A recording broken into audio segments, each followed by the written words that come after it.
Faleminderit. Atëherë ditëve të fundit, kohëve të fundit, kemi parë që agjencia po ndalon importin e kafshëve qoftë nga Shqipëria, nga Maqedonia e Veriut, ndërkaq sot është njoftimi edhe për ndalesa nga Franca. Çfarë po ndodh? Ne jemi duke kryer gjitha obligimet ligjore sipas mandatit që na takon, duke qenë autoriteti më i lartë për veterinarinë në Republikën e Kosovës. Ne po vendosim masa ndalesës përkohshme për gjitha llojet e kafshëve,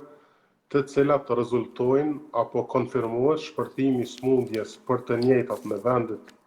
ku lajmërohen në organizata ndërkombëtare, dhe këto veprime janë në linjë edhe me rregullat ndërkombëtare të tregtimit dhe qarkullimit të kafshëve të gjalla dhe produkteve ushqimore. Ne kemi disa vatra shpërthimit smundjeve dhe janë smundje të ndryshme. Këto të fundit janë dy, një që ka shpërthyer në Itali dhe në Francë, bëhet fjalë për smundjen e njëjtë, dhe ne për të dy ato vende kemi vendosur masat e njëjta të pezullimit të importit dhe mbikëqyrjes së gjitha ngarkesave që vijnë nga ky vend, dhe ndalesat janë vetëm për zonat që janë referuar organizatave ADES dhe VOA që raportohen me rregull, ndërsa kemi edhe dy smundje tjera prezente në rajon. Njëra në Shqipëri bëhet fjalë për mortajin e ruminantëve të vegjël, dhe në Maqedoni ka shpërthyer smundja gjuha e kaltër. Për të gjitha këto, agjencia me vigjilencë të shtuar është duke përcjellë situatën dhe jemi duke ndërmarrë gjitha veprimet karshi situatave që po paraqiten,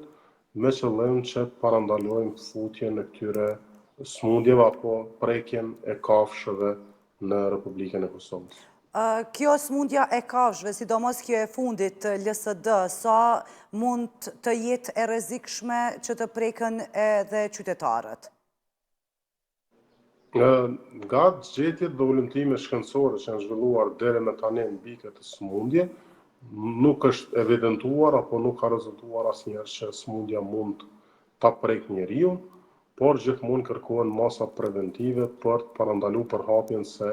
sepse është një smundje me karakter ekonomik, e cila mund të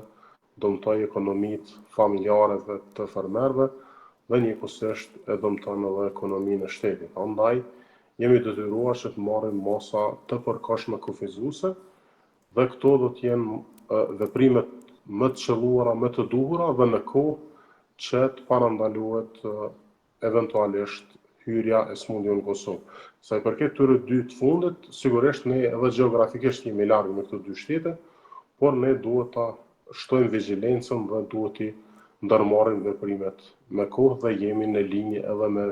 vendimet dhe veprimet e shteteve tjera, qoftë Bashkimit Evropian apo edhe shteteve të rajonit. Ndonë se jemi larg me kilometra, zoti Thaçi, po a ka import të kafshëve, të këtyre lloj të kafshëve të cilat sot u ndaluan nga agjencia, të cilët vinë në vendin tonë? Importet dhe tregtia, qoftë importi i kafshëve të gjalla o tregtia produkteve ushqimore, në kushte normale gjithmonë është e lejuar, duke qenë se jemi treg i lirë dhe kemi edhe marrëdhënie ndërshtetërore me këto dy vende. Andaj kërkohet gjithmonë vendimi të jetë aktiv me kusht që të parandalohet. Ne në muajt e fundit mund mos kemi pas ngarkesa me produkte të njëjta ose me lloje të kafshëve të njëjta, por vendimi duhet të jetë në fuqi, duhet të jetë aktiv, dhe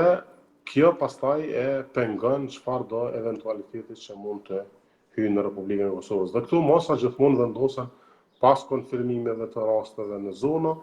dhe pas lajmërimeve të tyre në organizata ndërkombëtare. Po cilat janë masat konkrete që Agjencia e Ushqimit dhe Veterinës ndërmerr në këto raste, pra për të parandaluar përhapjen e smundjeve qoftë tek kafshët në Kosovë, por edhe tek popullata e vendit? Smundjet që aktualisht janë prezente në këto dy vende dhe në dy vendet e rajonit, rrezikun më të madh kemi me këto dy smundjet që i kemi këtu afër në rajon. Do të thotë masat e para preventive janë vendosja e pezullimit të importeve të kafshëve të llojeve që preken nga smundja. Masa e dytë është ngritja e vigjilencës dhe masave të biosigurisë nga vetë fermerët, mbajtja në mbikëqyrje e fermave të tyre dhe zbatimi i rekomandimeve që japen nga agjencia. Dhe pastaj, gjatë gjithë kohës, ne jemi në teren duke vëzhguar situatën dhe çfarë do ndryshimi eventual që mund të ketë rrjedhje nga këto sëmundje, ne gjithmonë karshi situatave do t'i ndryshojmë masat, do të veprojmë me masa më strikta, apo edhe në rastet e para që konfirmohet që sëmundja është izoluar dhe është e kaluar situata, gjithmonë masat përsëri heqen. Deri në këtë fazë jemi në kohë me çdo veprim që kërkohet. Për fermerët që mbajnë kafshë të imta, dele dhe i, sidomos ata të brezit kufitar me Shqipërinë dhe me Maqedoninë, kemi kërkuar një vigjilencë të shtuar dhe pengim të çfarë do lloj kontakti të firmave në kullosa që janë në brezin kufitar me këto dy vende, dhe kjo është forma më e mirë që ne ta parandalojmë për hapjen e këtyre sëmundjeve në vendin tonë. Deri këtu ju kanë përgjigjet gjithë mirë, qoftë autoritetet, qoftë edhe vetë fermerët, dhe presim që me këtë bashkëpunim të sinqert mes gjithëve, atëherë do t'ja dalim që ne të pengojmë për hapjen e këtyre sëmundjeve në vendin tonë. Zoti Thaqi, kur jemi tek bashkëpunimi edhe i Agjencisë së Ushqimit dhe Veterinës, por edhe tek qytetarët edhe ata të cilët mbajnë dele e dhi në brezin kufitar në mes Kosovës dhe Shqipërisë, një shqetësim tjetër që ka ndodhur dhe po ndodh pothuajse çdo ditë, sidomos pas temperaturave të larta në Kosovë, është edhe ajo se çfarë produkte të tjera qytetarët konsumojnë. Sa janë të sigurta ushqimet të cilat qytetarët e Kosovës i konsumojnë, sidomos në këto ditë të nxehta? Të gjitha produktet ushqimore, përderisa janë në treg, po flasim gjithmonë për tregjet zyrtare, pika shitse zyrtare, gjithmonë ato janë të kontrolluara dhe janë të sigurta për konsum, sepse në të kundërtën nuk do të ishin në treg, sepse ne do t'i largonim paraprakisht, por përderisa kemi ngritje temperaturave, atëherë kërkohet që të gjithë të ndryshojnë sjellje karshi produkteve ushqimore, secili në kontakt me to të